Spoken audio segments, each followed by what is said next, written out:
let's get this meeting started. Hello, Council. Thank you for joining me today to help brainstorm all of the great things that we can feature on our State of the City address. As most of you know, Chandler was named one of the best cities to live, to find a job, and we were even ranked the happiest city in Arizona. The what? The what now, Mayor? The happiest city in Arizona. Come again? The happiest city in Arizona.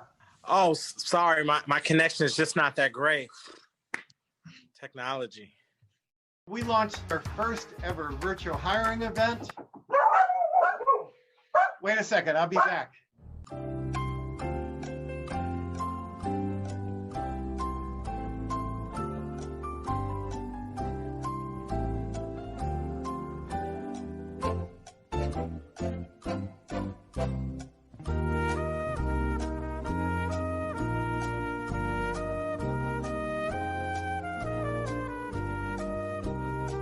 Unmute. You're muted. You're muted.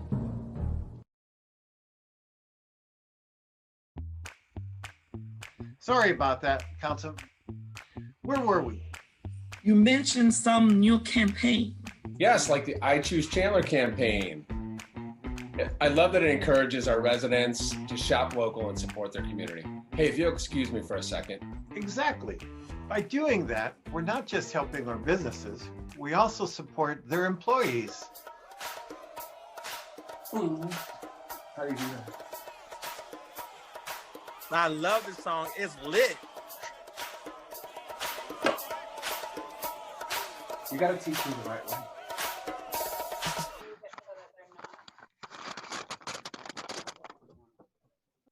Councilmember Orlando?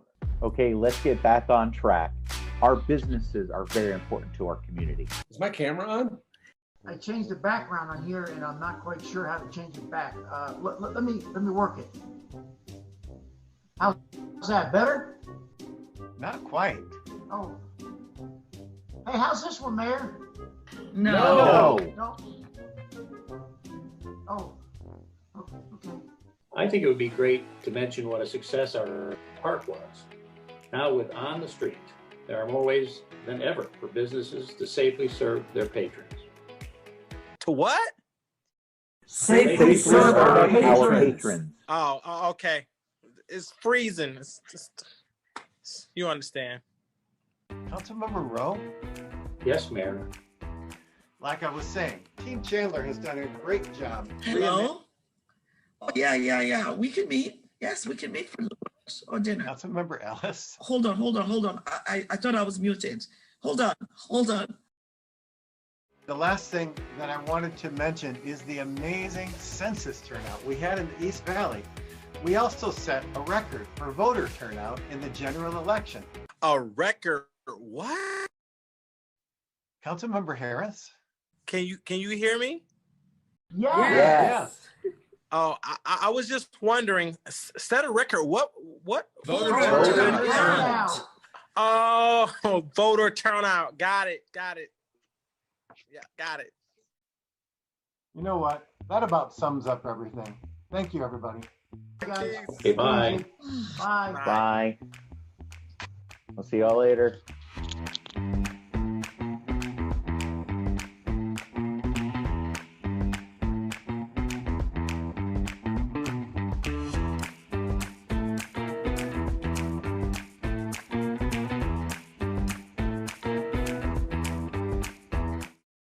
That video was inspired by true events, and hopefully you are having a much easier time joining virtually tonight than Council had in that virtual meeting.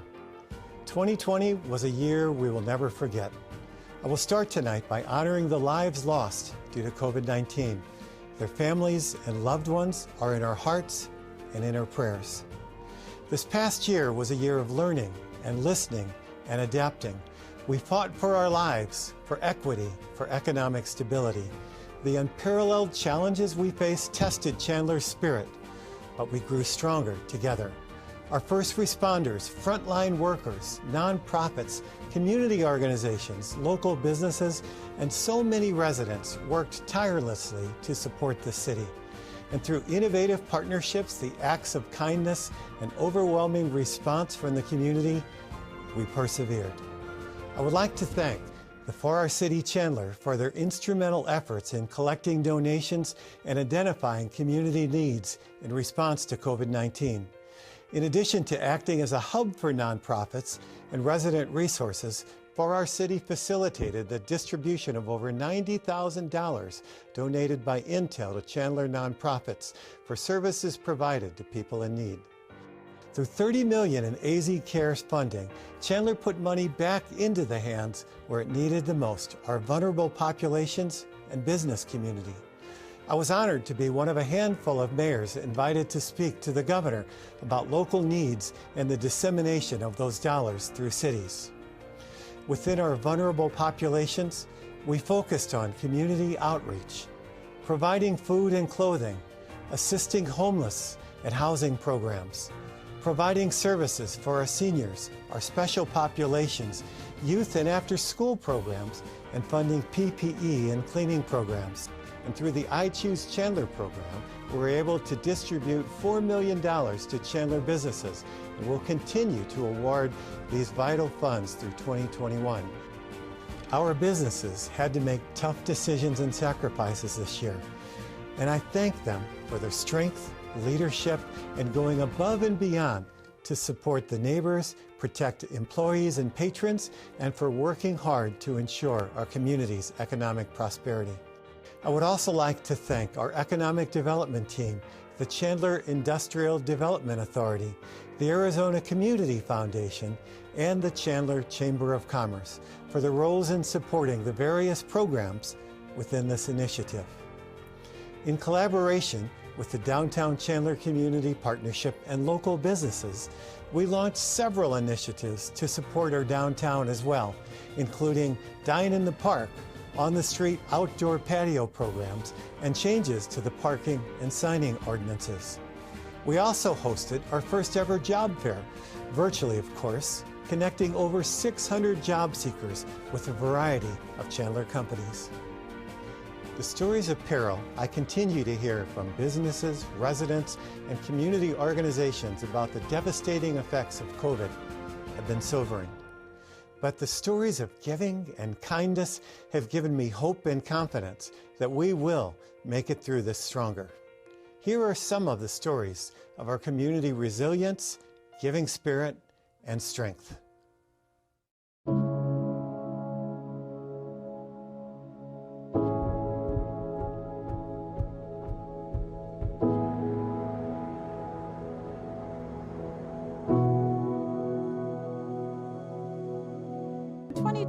Offered many challenges for people around the country, around the world, and right here in Chandler it was no different.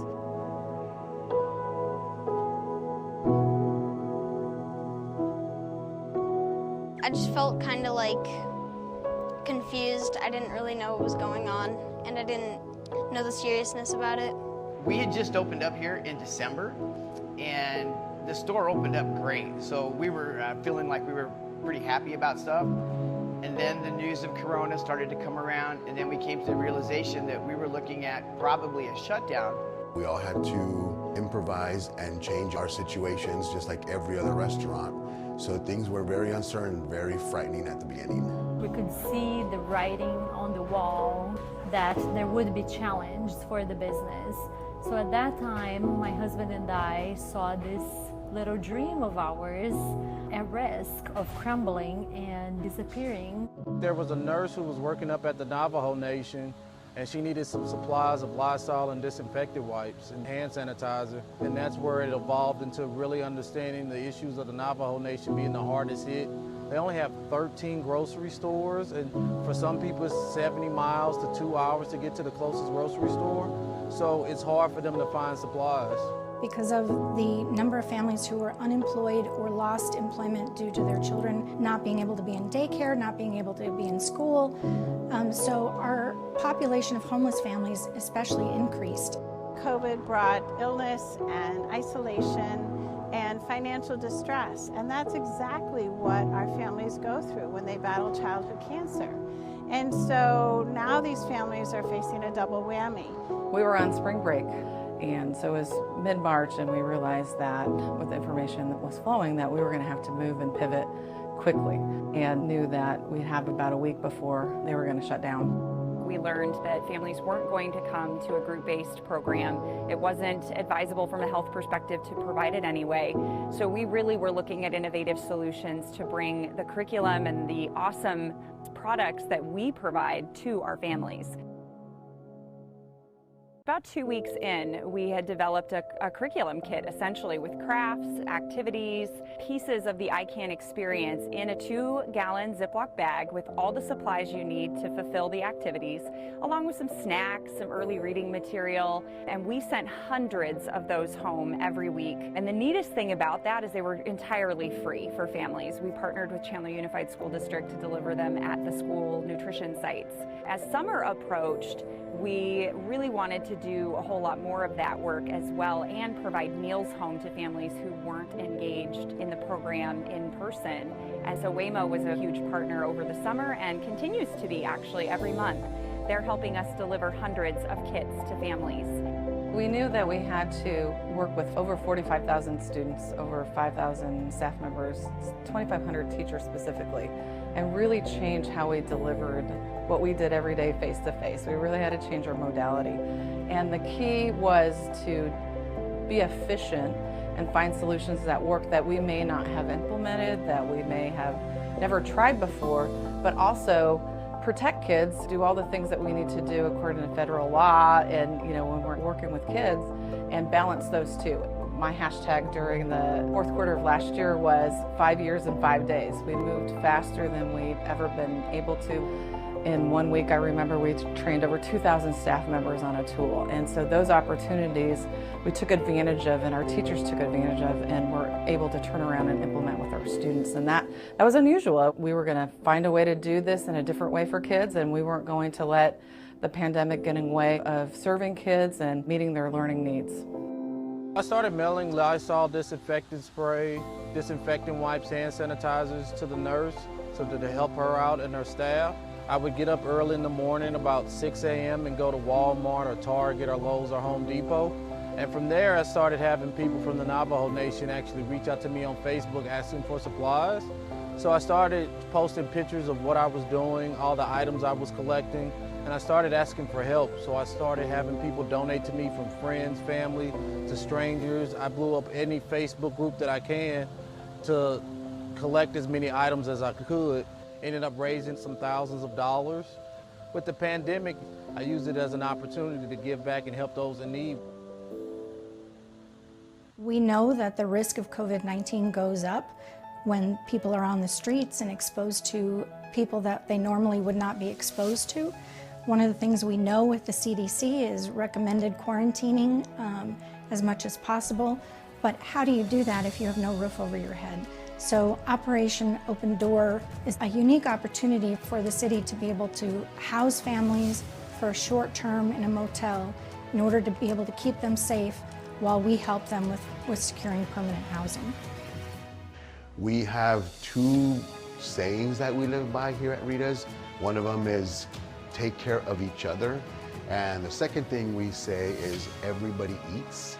Because of all the stores running out of eggs and toilet paper and food items like that. We knew we had the capability of bringing in those items that we could get in bulk from our purveyors.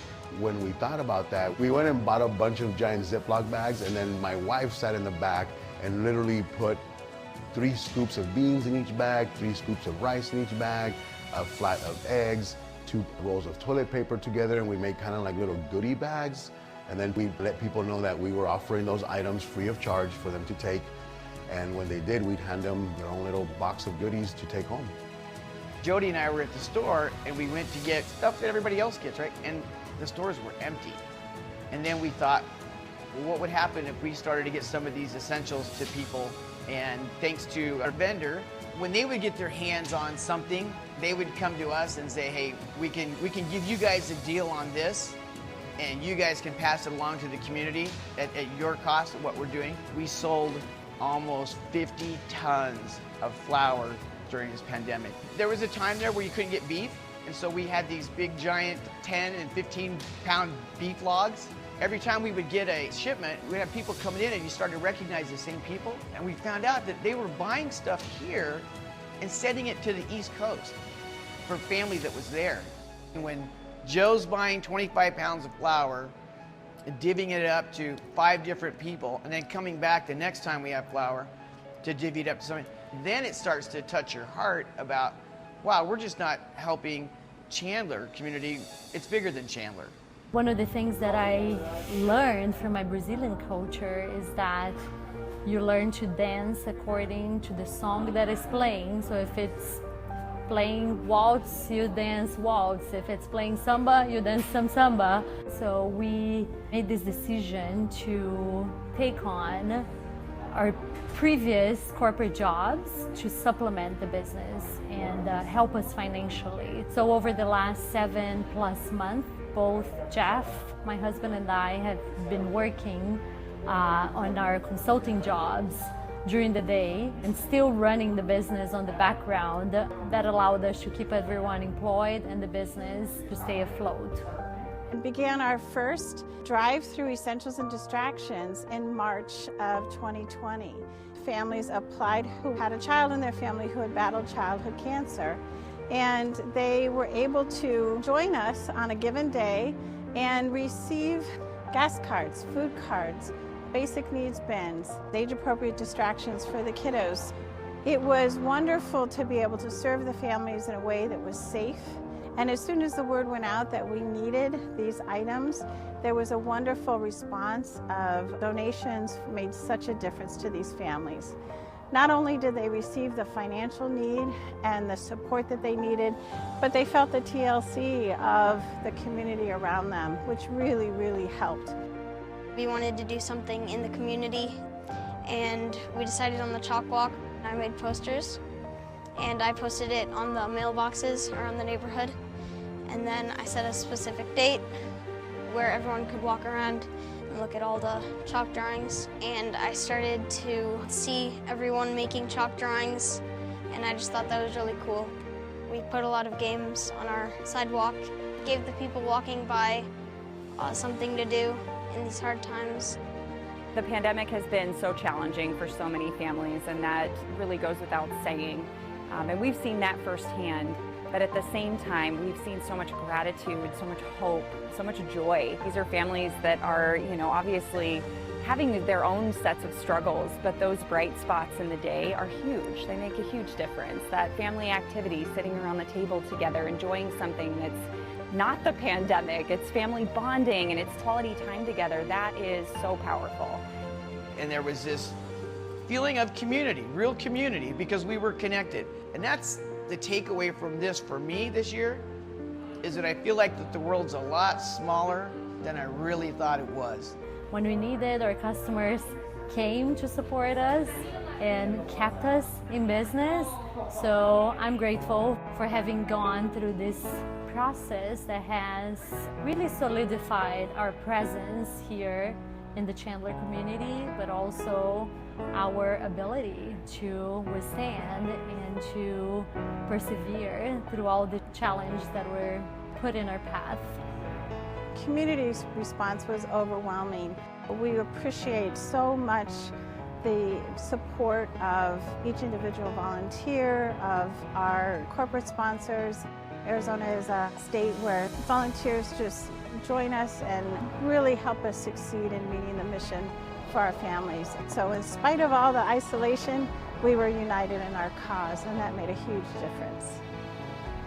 The biggest lesson we learned in 2020 was that no one is immune to the trials and tribulations of life. Things happen pretty quick, and the only thing we can do is adapt and persevere and move forward as best as possible. Human kindness is still something big out there and something wonderful out there. I think it brought a lot of people together, especially for me to say, hey, this is something bigger than me, it's bigger than you, it's bigger than all of us, and we need to start helping people get back. And we're making sure that families can get a hand up, not a hand out, in order to battle COVID-19 and come out as winners on the other side. We do what we do because we're passionate about kids and the opportunities that education provides. The pandemic taught our teachers and taught our kids and our staffs, doesn't matter what comes our way, we can solve the problem together, and it may take a couple iterations, but we're going to find a solution. I know this is hard. It's hard for everyone, but we'll get through it.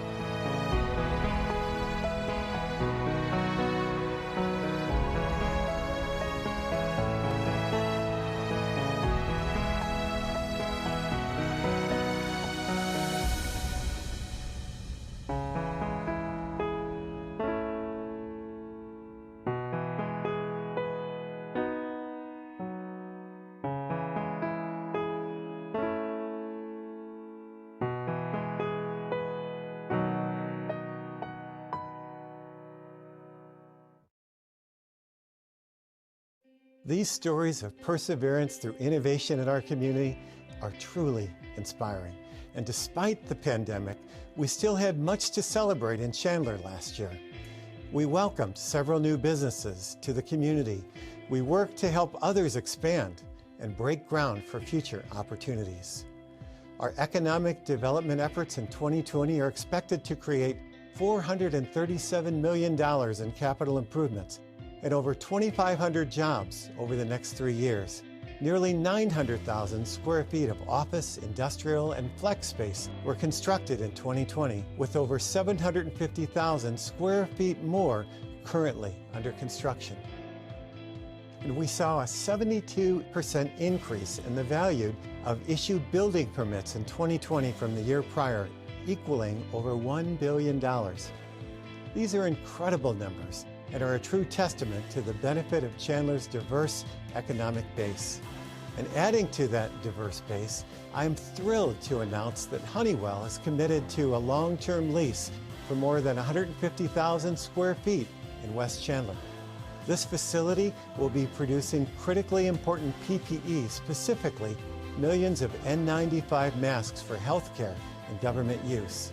And in addition to the much-needed safety products that will be made at this facility, the manufacturing operations will also provide a significant job infusion to Chandler.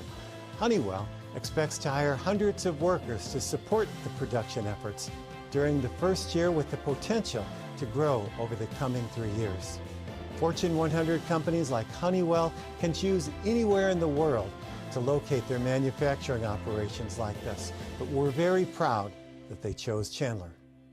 Year after year, Chandler is recognized as a top city to live, raise a family, find a job for women in tech, and much more.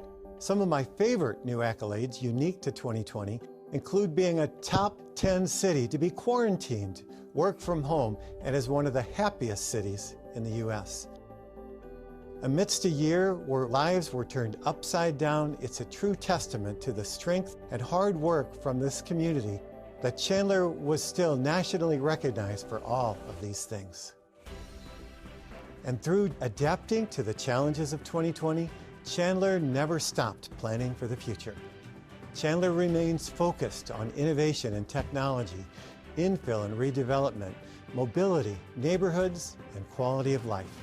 Last year, we conducted updates to our master plans that will guide investments for parks, facilities, transportation, the airport, and technology, with many more studies underway to make our city more mobile, bike-friendly, and connected. The City Council formed a Citizen Bond Exploratory Committee to evaluate future needs and recommend a bond package to support capital and infrastructure investments that will come before the community this fall for a vote. As our community continues to evolve, preserving the unique character of Chandler's neighborhoods and landscape remain a priority. A historic preservation ordinance adopted this year enabled property owners to establish historic preservation districts on private property and in neighborhoods to protect historically significant parts of the city from redevelopment. Updates to City Code allowed for a more precise focus on maintaining and preserving Chandler neighborhoods, while a framework for neighborhood revitalization plans was developed to guide investments in aging neighborhoods. The Chandler Fire and Police Departments continue to aid in the distribution of COVID-19 vaccines in partnership with Maricopa County Public Health Department and Dignity Health. And I am proud that Chandler was chosen as one of the few locations across the state for the initial vaccine distribution. And I'm thankful to Chandler Fire and Police for their role in the planning, logistics, and protection of this major initiative. And despite the national angst this year with protests seeking justice in response to death that occurred in other cities, the community expressed overwhelming pride and support for the Chandler Police Department. Public demonstrations in Chandler were facilitated by the Chandler Police to occur in a safe and lawful manner, ensuring citizens could exercise their right to free speech in a safe environment. I spent significant amounts of time last year meeting with community leaders and groups surrounding the topic of diversity and inclusion in Chandler. And we will continue that work in 2021 to ensure Chandler fosters a contemporary culture that embraces unity, celebrates diversity, boasts inclusivity, and is a place of equal rights and opportunity for all. In response to community feedback, we're working to develop and implement a community court program for people experiencing homelessness who have committed misdemeanor offenses and who would benefit from treatment and case management service in lieu of incarceration. Our focus on the active adult community and high-quality park system will continue by incorporated evaluated needs for a multi-generation recreational center and adopting the park master plan. A big thanks to Amazon for their $20,000 donation that will launch a new program to address neighborhood preservation needs of seniors in our community. Work on the final phases of the Veteran Memorial at Veterans Oasis Park is planned for completion in time for Veterans Day in 2021. And while I am not looking forward to saying goodbye this year, we will celebrate the retirement of two women that have had an incredible impact on the community. Camille Castile served the Chandler Unified School District community for nearly 50 years, and as she retires her superintendent hat, she leaves behind a legacy that will impact many generations to come, my family included. Marcia Reed, our fearless city manager, is retiring after 38 years of public service, with her last 8 years in Chandler. Marcia's strong vision and passion for Chandler made her an incredible leader, and the city has much to thank her for. 2021 will be our year to recover together. We will continue to work for our community with regional and state leaders to ensure Chandler's state shared revenues are invested in Chandler, that areas of local control such as zoning, nuisances, fireworks, and others are best decided here by your City Council.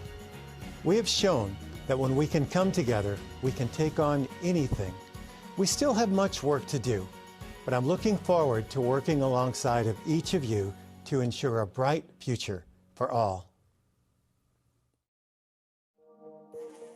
Here's the thing about Chandler. We have an unwavering spirit that unites us through strife and tribulation. We are the community of innovation. We are stronger together, and we will persevere together. This is our time. Our future is bright. We are a community of pioneers, innovators, and groundbreakers working toward creating a vibrant city with limitless opportunity. The foundation for greatness is being laid today. Our city will grow, innovate, adapt, and prosper. The world will feel our community's impact through the industry leaders and history makers that call Chandler home. We will set records, break the norm, test the limits of what's possible. Together we can and will do great things. Let's celebrate those who have paved the way, those that unite, determined to make a difference, and those that sacrifice for the greater good. Let's empower our future leaders, arm arm them with the confidence that their roots in Chandler will take them to incredible places. We are writing the future. We are creating change. We are Chandler.